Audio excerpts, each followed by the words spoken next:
Theory of constraints அப்படின்னு சொல்லி ஒன்று இருக்குது. அது என்னன்னு நான் சொல்ல முதல் மேக்ஸ் யூ ஃபாலோ மீ. நீங்கள் எவ்வளவு ஹார்ட் ஒர்க் பண்ணாலுமே உங்கள் ப்ரோக்ரஸில் ஸ்லோவாக ஃபீல் ஆகுதா? உங்கள் க்ரௌத்தை நிறுத்துறதுக்குன்னு சொல்லி ஒரு பொட்டில் நெக் இருக்கும். That's theory of constraints. இதோட கோர் ஐடியா என்ன தெரியுமா?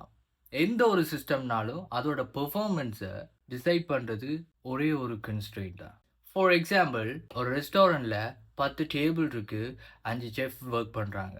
ஆனாலுமே ஆர்டர் ஸ்லோவாக இருக்கு. ரீசன் செஃப்ஸ் இல்லை, ஆர்டர் டேக்கிங் ஸ்லோவாக இருக்கு. அதுதான் பொட்டில் நெக். அந்த பொட்டில் நெக்கை சரி செஞ்சால் சிஸ்டம் ஸ்பீட் ஆகும். டிஓசியில் 5 ஸ்டெப்ஸ் இருக்கு. ஃபர்ஸ்ட் ஒன், ஐடென்டிஃபை பொட்டில் நெக் எதுன்னு கண்டுபிடிங்க.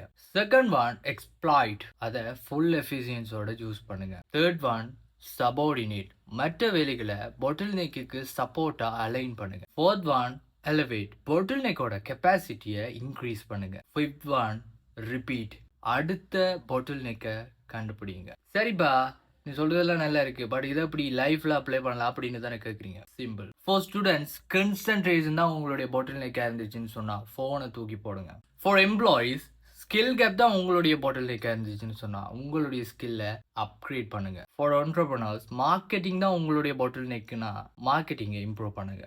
இங்க ஹார்ட் ஒர்க் மட்டும் போதாது, ரைட்டான ப்ராப்ளமை ஃபைன் பண்ணி சால்வ் பண்ணீங்கன்னா தான் உங்களுடைய க்ரோத் இன்னும் ஸ்பீட் ஆகும். அடுத்த வாட்டி நீங்க ஸ்டக்கான மாதிரி ஃபீல் ஆகும்போது உங்ககிட்ட கேளுங்க, வாட் இஸ் மை பொட்டில் நெக் அப்படின்னு. இந்த வீடியோ உங்களுக்கு பிடிச்சிருந்துச்சுன்னா லைக் பண்ணுங்க, ஃப்ரெண்ட்ஸுக்கெல்லாம் ஷேர் பண்ணுங்க, அண்ட் நம்ம பேஜை ஃபாலோ பண்ணுங்க.